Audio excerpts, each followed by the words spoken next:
You're trying to give the young people something that will help them, yet you don't know exactly what it ought to be.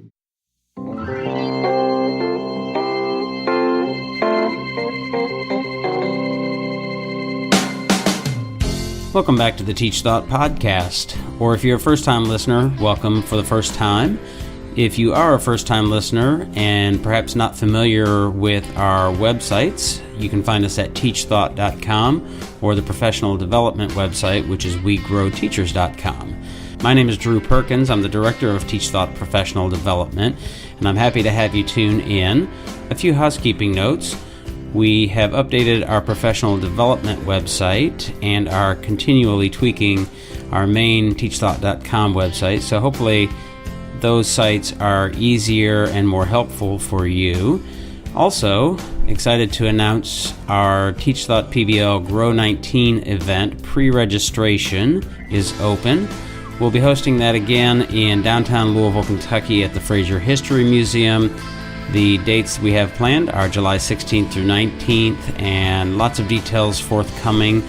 If you'd like to save your seat, because it is limited to 70 participants, go ahead and jump on over to wegrowteachers.com/grow19, and you can submit your email address and name, and we'll email you as soon as official registration opens, and of course your seat will be saved. We're also tentatively planning some other events in other locations in an effort to help teachers and educators around the world. So keep an eye out for those. You can sign up for our newsletters, email newsletters, and of course always keep an eye on wegrowteachers.com. Don't forget also, it's really helpful to leave reviews and share the podcast and links and social media pieces so that we can widen our audience and continue to have great guests and continue to have even better guests. So we appreciate any of those shares and likes. And if you have questions or comments, please feel free to email me at drew@teachthought.com.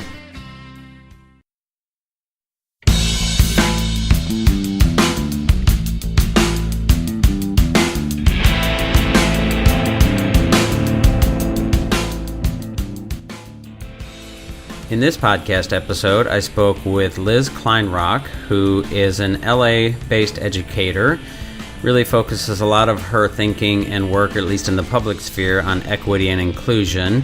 She is a Teaching Tolerance Award winner and an author, as well as a TED Talk speaker, which is how I became most familiar with her work recently, as she has a video where she chronicles a conversation around some taboo topics of race with her elementary students. So really fascinating and interesting conversation. We talked about the role of history and how we might talk about some of those things, some trigger words, sort of red and blue, left and right, sort of ideas and thinking. I asked her, what is the left getting right and wrong about equity, and what is the right getting wrong and right about equity.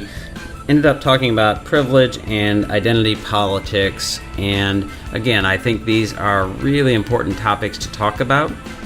We can't ignore them. We can't put them under the rug and not discuss them, because we'll never make much progress on them that way. So again, I appreciate the time she gave me and the conversation and honesty. So without further ado, here's Liz Kleinrock. Welcome, Liz. Nice to have you on the podcast. Let's get a little bit of a background on your work and who you are before we dive into your TED Talk and start talking about maybe some hard topics. Sure. My name is Liz Kleinrock. I'm an educator based in Los Angeles, California. I've been in teaching for, 10 years. Taught first through fifth grades, and my focus has really been about approaching education from a lens of diversity and equity and inclusion. And more recently have been working with educators and adults in different schools and districts and organizations to figure out how to develop culturally responsive practices that best suit the needs of their communities. Okay, and I think I had heard your name or seen something about you on the social media sphere or something like that, but what grabbed my attention the most recently here was a TED Talk, in which you describe a situation in your, was it third grade classroom? It was fourth grade. A fourth grade classroom where a student said something that some teachers would find, and I think you did, pretty uncomfortable about racism and color and the color of somebody's skin. And instead of sort of taking the let's not talk about that approach because, wow, that could be a really prickly topic, you chose to take the other option, which was to really talk about it. So tell us a little bit about that story, I guess, and then let's kind of dive into why and how and some of the nuts and bolts of it. Sure.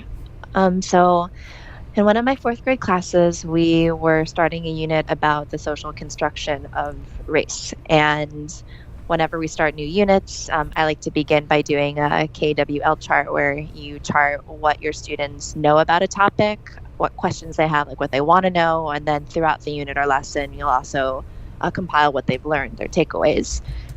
So we were just beginning this unit. It was like day one, and it was just asking my students, what are the things we know about race and what are the questions we have? And one student had asked the question, well, like, why are some people racist? Like, why does racism exist? And another student had chimed in and said, well, maybe people don't like Black people because their skin is the color of poop. So you can imagine that got a pretty strong reaction from the rest of the class, a mix of emotions from like very angry and like yelling at the student to kids just laughing because she was talking about poop in class. And I think in those moments, teachers have to make very important, very high stakes decisions about how and if they are going to engage with their students. And in this moment, it seemed really clear that either just like reprimanding her or just kind of shooing people along in the conversation and trying to sweep it under the rug weren't going to be acceptable. Like this was a really important teachable moment. And I think as educators, we have to, decenter ourselves and our discomfort and focus on the impact that it could have on our students. So I really took this as an opportunity to explain to students, let's take this kid's comments, really analyze it and talk about how it's actually a reflection of a lot of people's thoughts about why racism does exist, why there are these discrepancies in how people of different races are treated.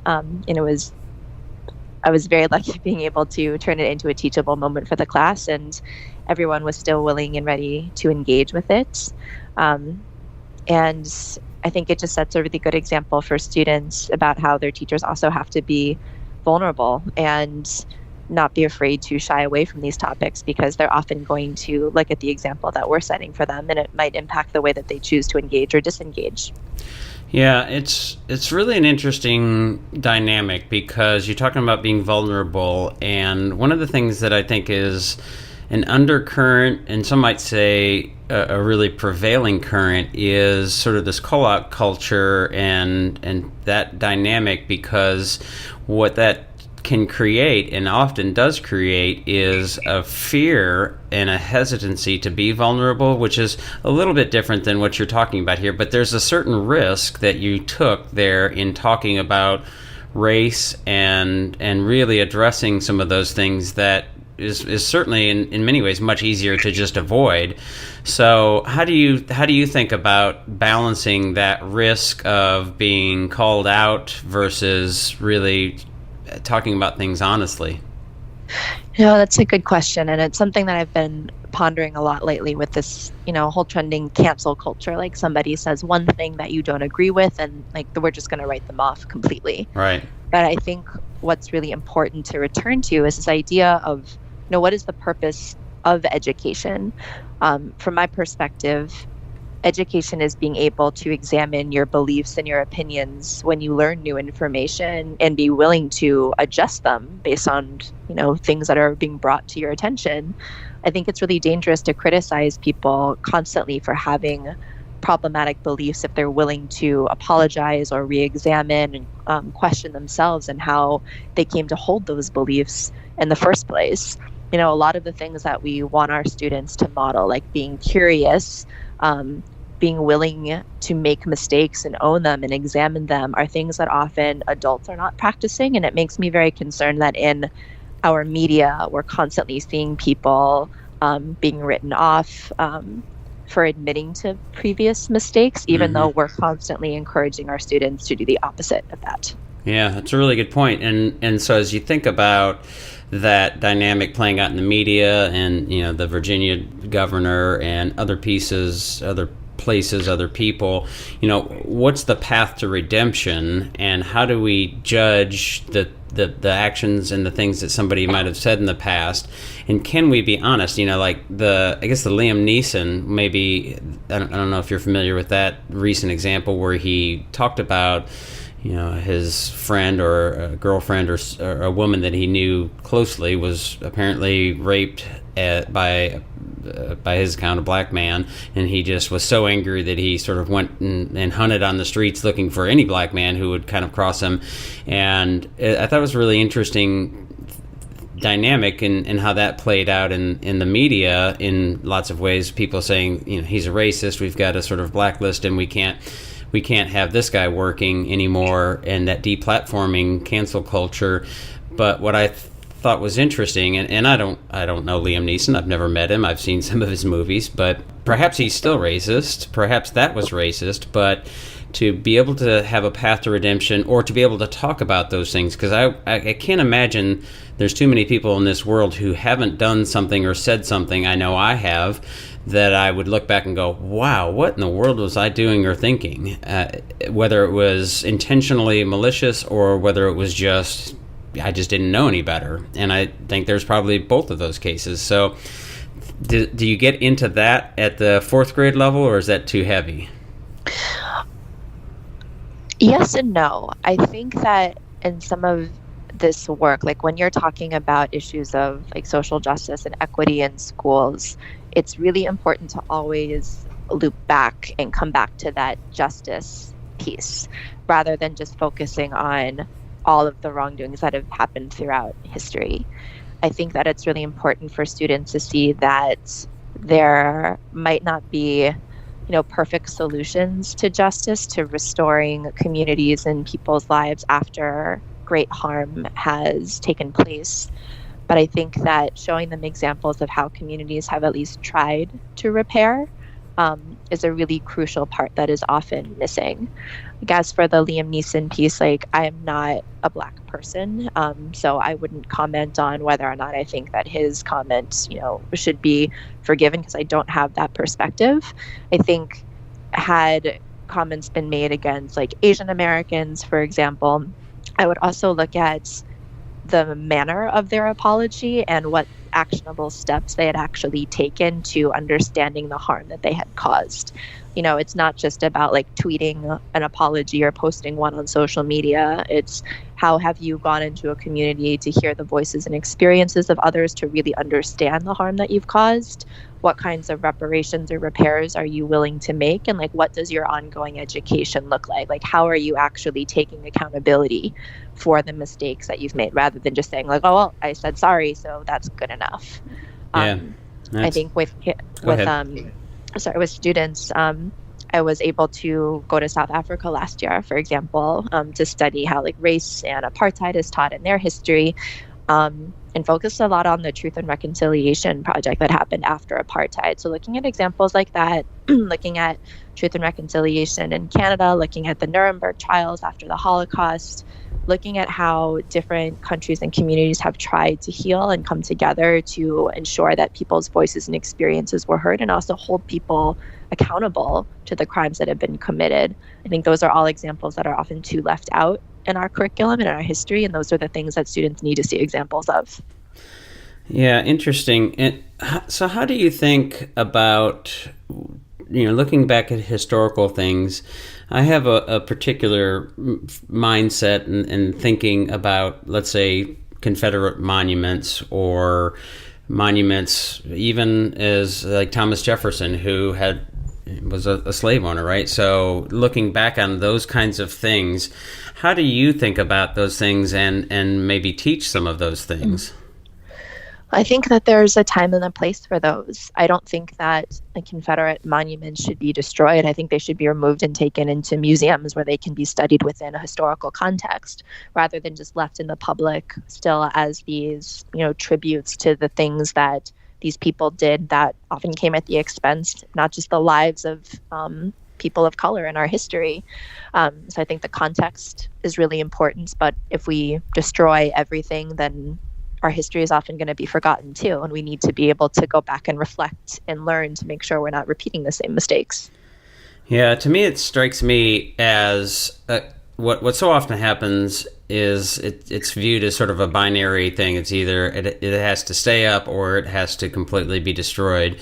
And I like that middle ground, because what I kind of think about is it's not the monument in and of itself.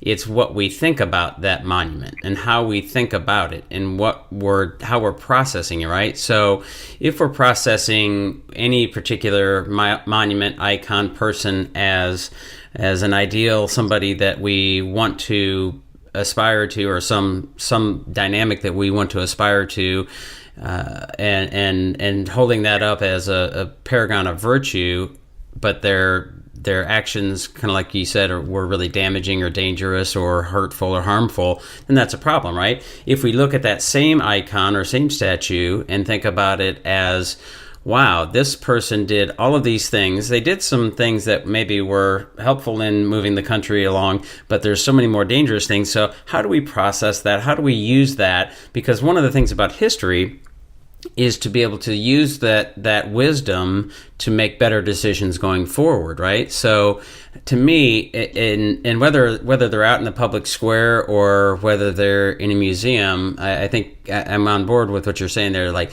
really changing and using that as a way to think about it more deeply and ask questions and that kind of thing. So that to me is kind of coming back to that taboo idea, right? Where we can't talk about it, we can't think about it, it shouldn't be talked about. In politics and religion, I think you mentioned your TED Talk, are things that we traditionally haven't spoken about, but as you said, we're doing a disservice to them. So tell me, unpack that disservice part a little bit more, if you would.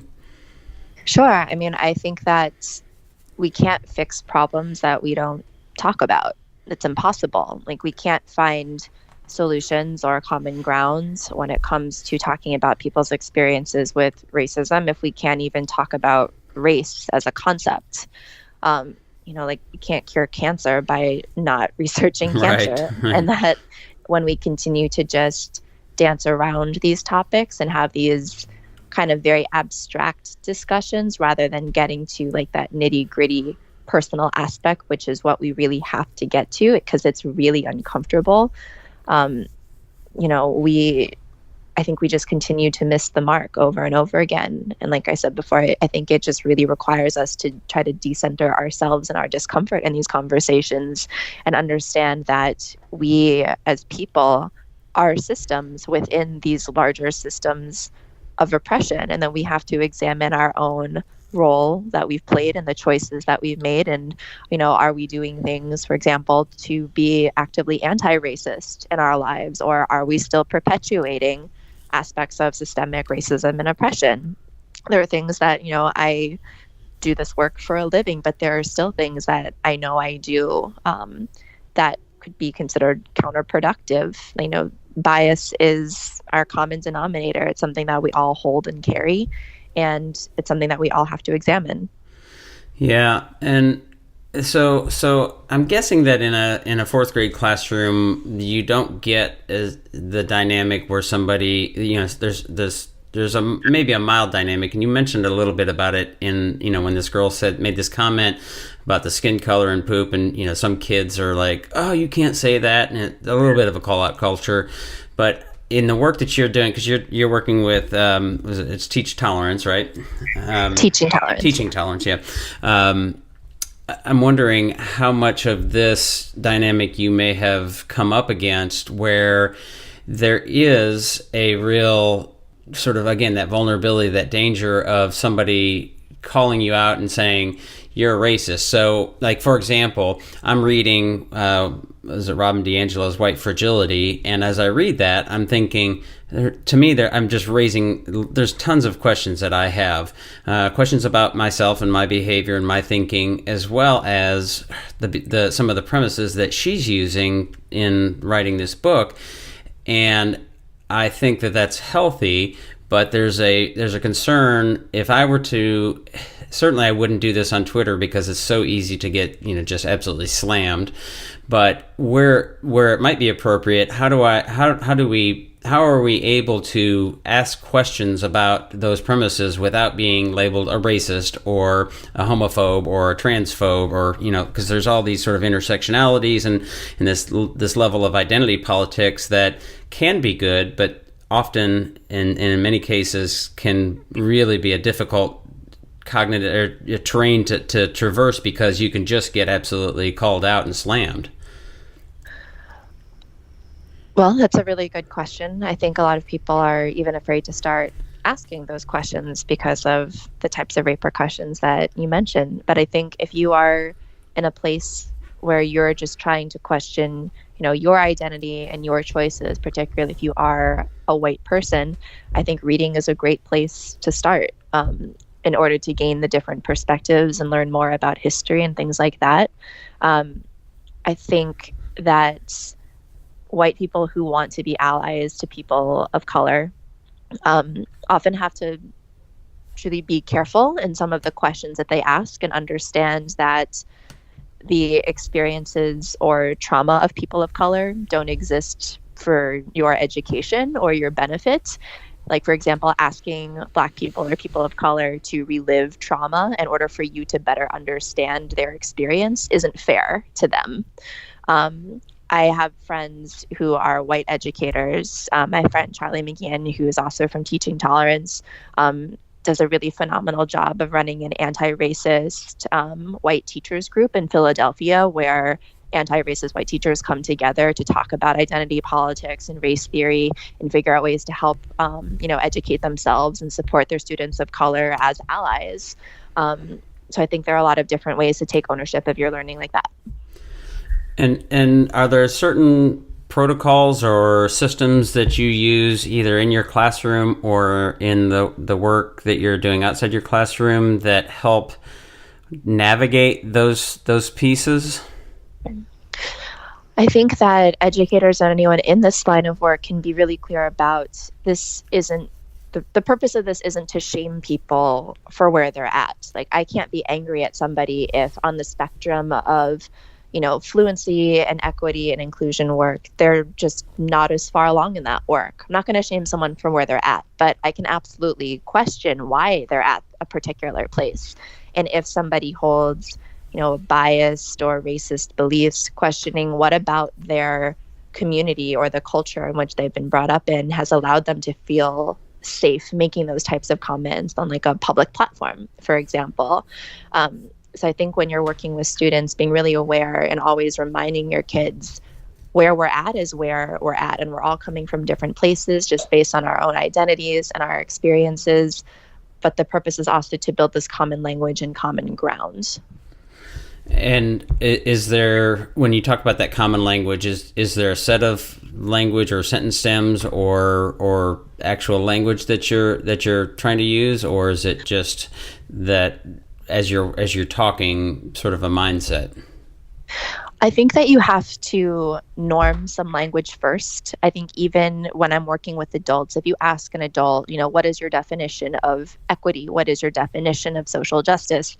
You're going to get a lot of different responses. And it's really hard to fix something if, as a collective, you can't name what it is, And so with my students, we might just be talking about words like, what is race? Or what does it mean for something to be fair? Or what is prejudice?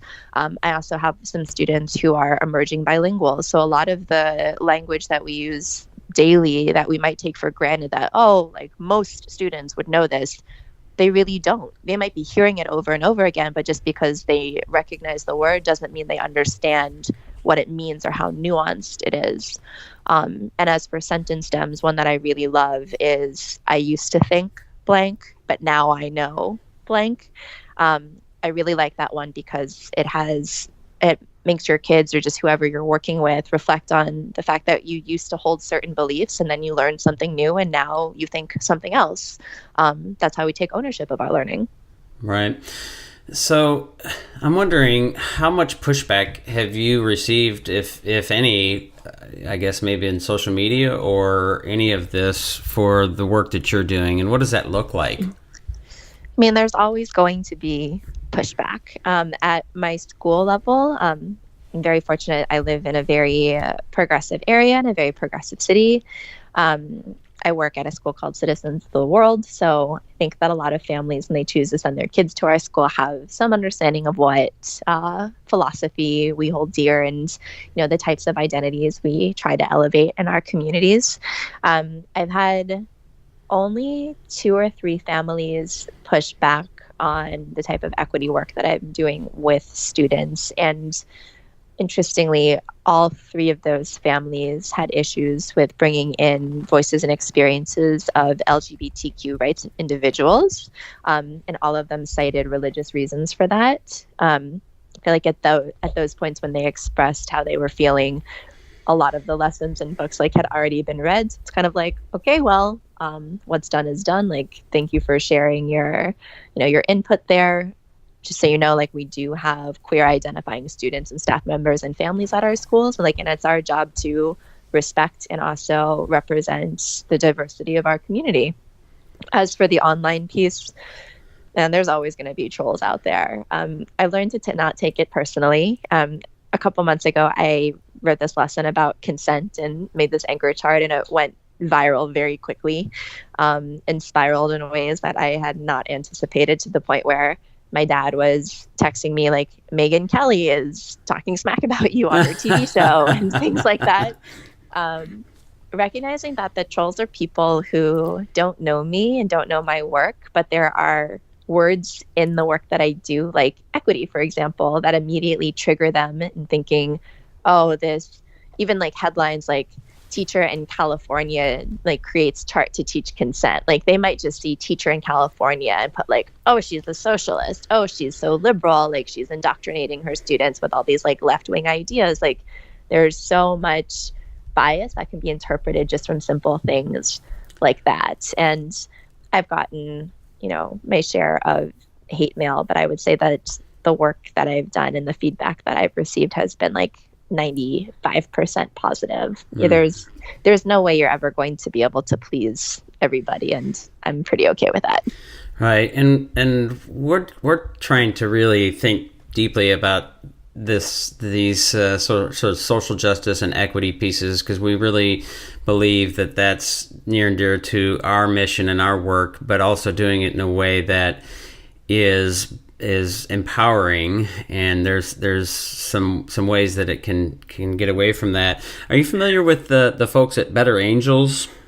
No, I'm not. Yeah, I did a podcast with them recently, John Wood Jr. and Bill Doherty, and I bet you would find them to be really interesting. So what they do is they do workshops and they do debates and some events and things that help.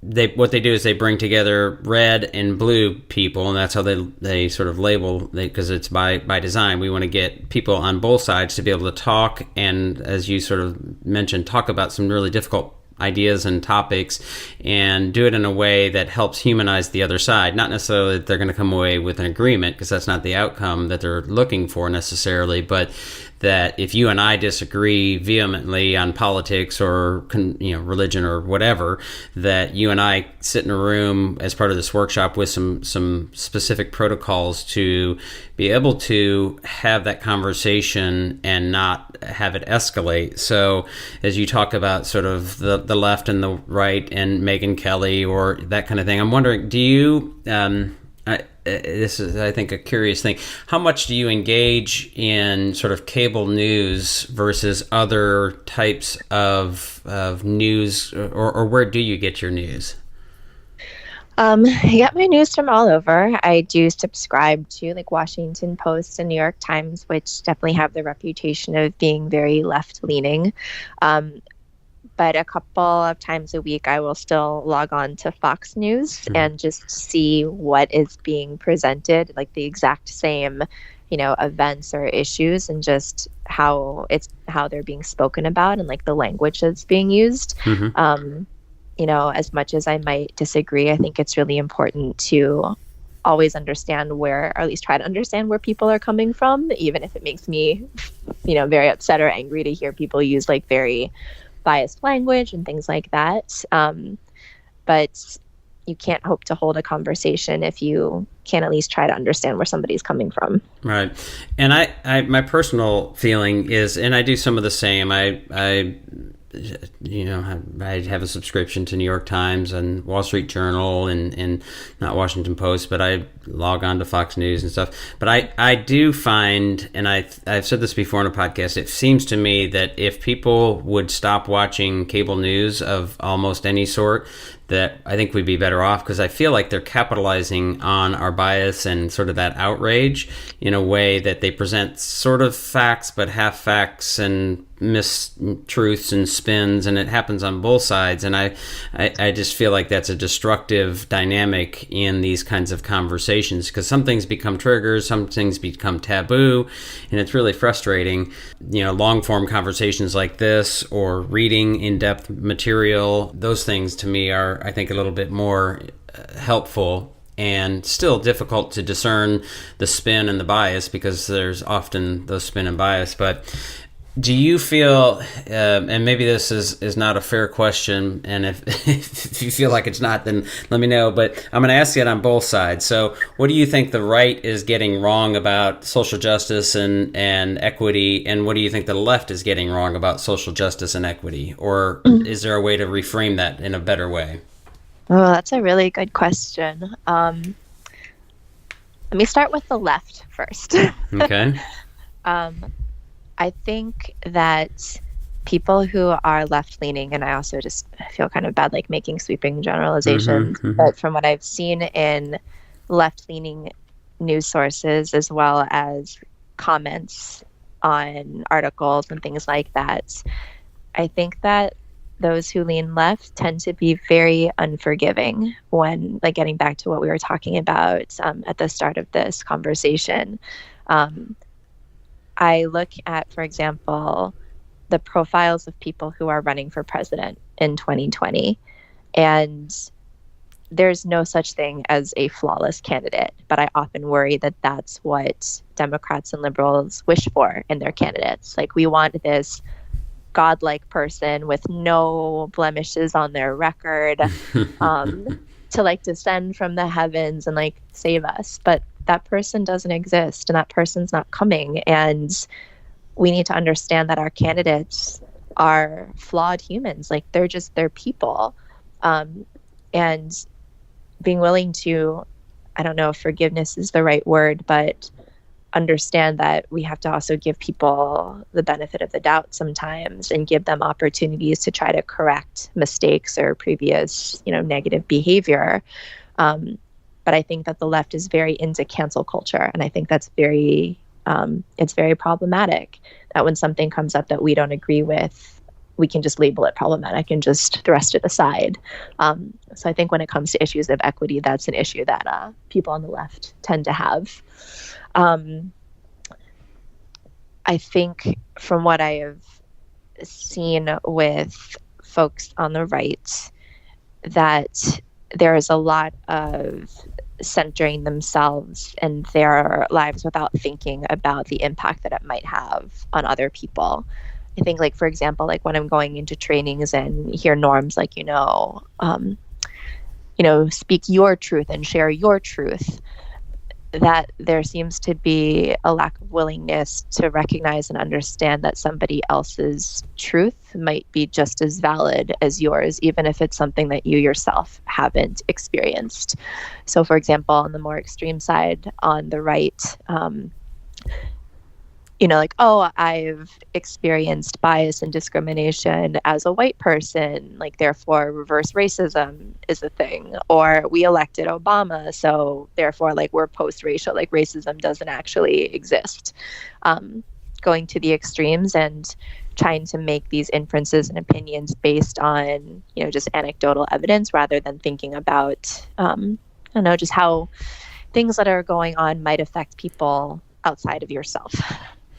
Interesting. And I think that kind of, for me, gets back to the teaching kids and people how to think, not what to think, and the logic behind the action, sort of analyzing and unpacking the actions of people and of yourself and all those things. So to me, that's what I find often really frustrating as I talk with people about any number of maybe controversial or hot button passionate topics, is that confirmation bias that we all can be a victim to or succumb to it overrides the sense of logic. So if you're not sort of using the same lens on one side or following through, if it doesn't stand up to logic, then we have to be willing to, as quickly as we can, abandon that and shift our thinking. And that's such a hard thing for people to do, I think, on the left and the right.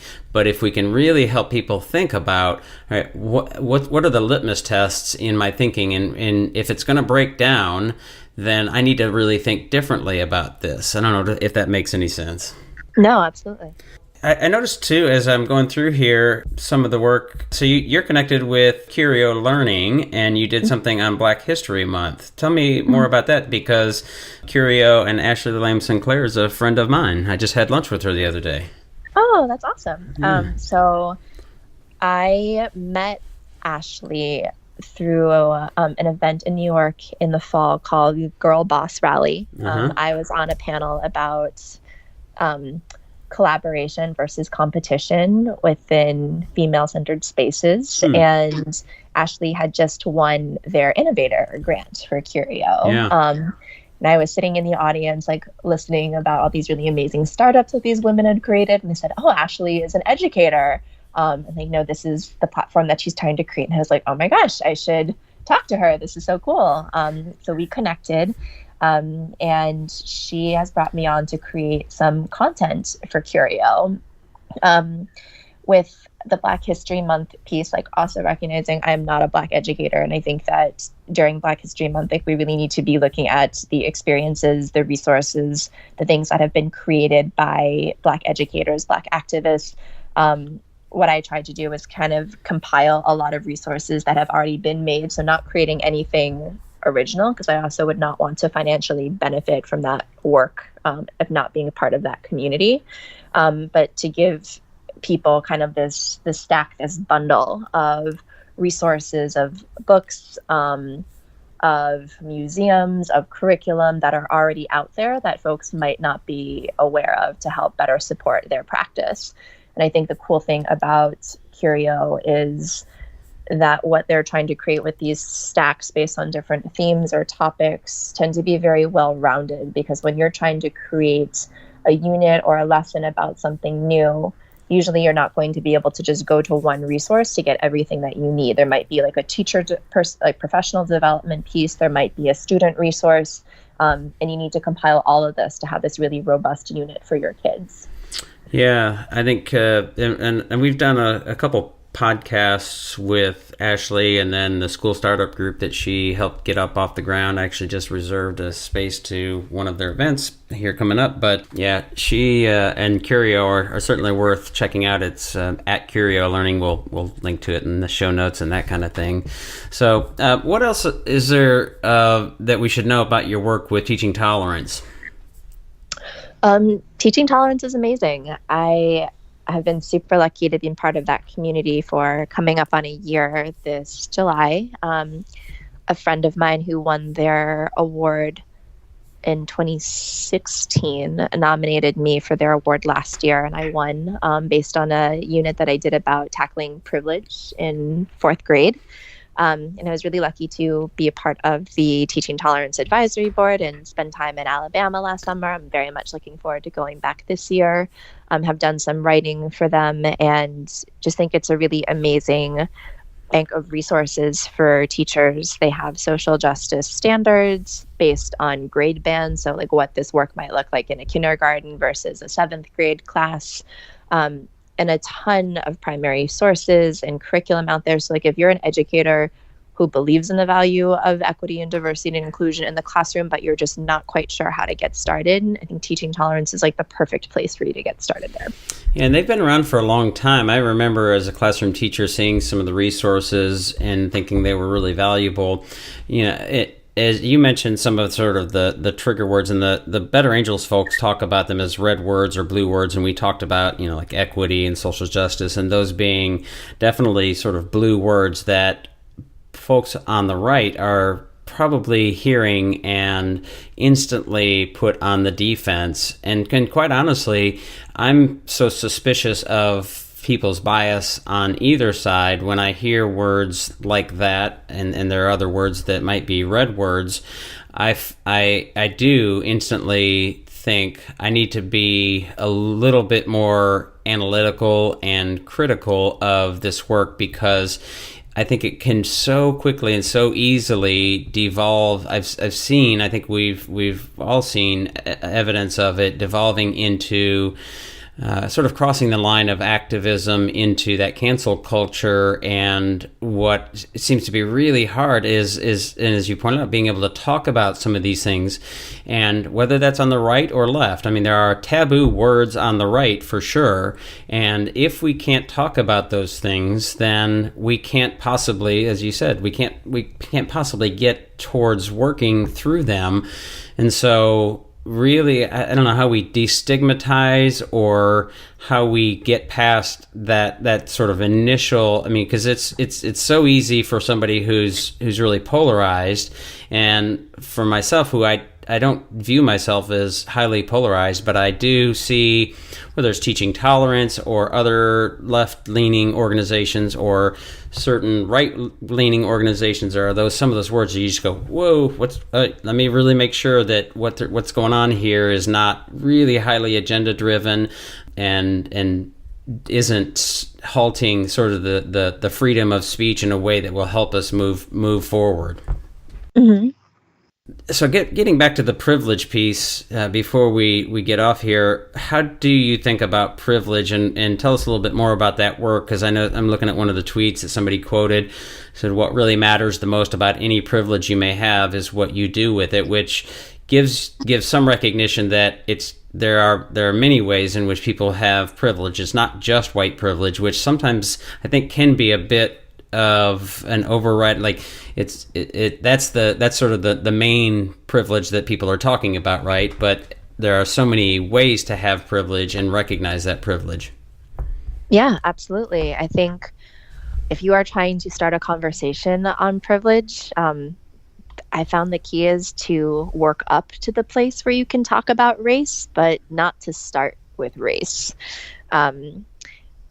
The way that I've approached privilege with my class has been talking about that there are certain advantages that people might have based on any number of factors, and there are some privileges that we are born with, and there are some privileges that we gain over time. We might earn them, they might be given to us, often not in very fair ways.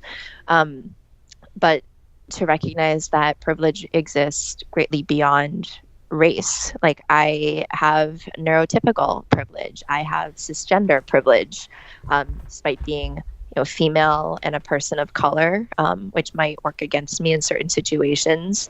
There are things like, I know if I go into a department store or go clothes shopping, I'm going to be able to find something that fits me. And that's a privilege that a lot of people might not think about very much on a daily basis. I am able-bodied, things like that. I have financial privilege. I went to a great school. I have educational privilege. And these are things that I don't have to be ashamed about, but just recognize that if I have them, then what's important is how I spend my privilege. Therefore, in order to elevate the work or the lives of other people, how do I use my privilege to advocate for others? Almost to see it as a form of empowerment rather than something you have to feel guilty or ashamed about. With students, we looked at a lot of historical examples. So abolitionists, white people who helped enslaved people escape when slavery was legal in our country. Looking at examples in the Holocaust where white Christian Danish citizens helped Jewish citizens escape during the Holocaust and use their religious privilege to help other people. And then we can work up to this place where we're talking about race and its impact on privilege in our current society.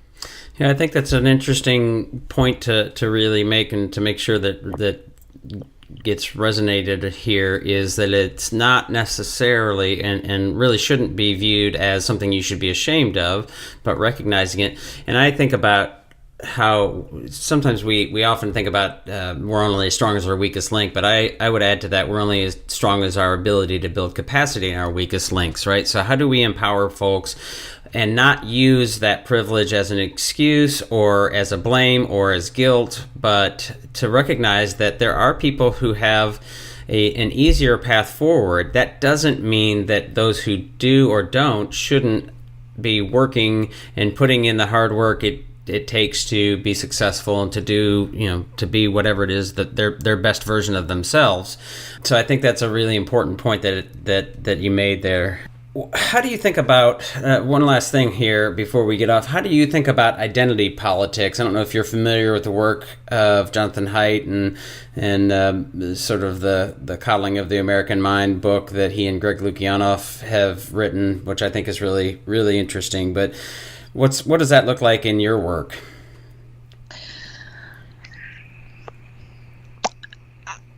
That's a good question. I think, identity politics is one of those trigger phrases these days.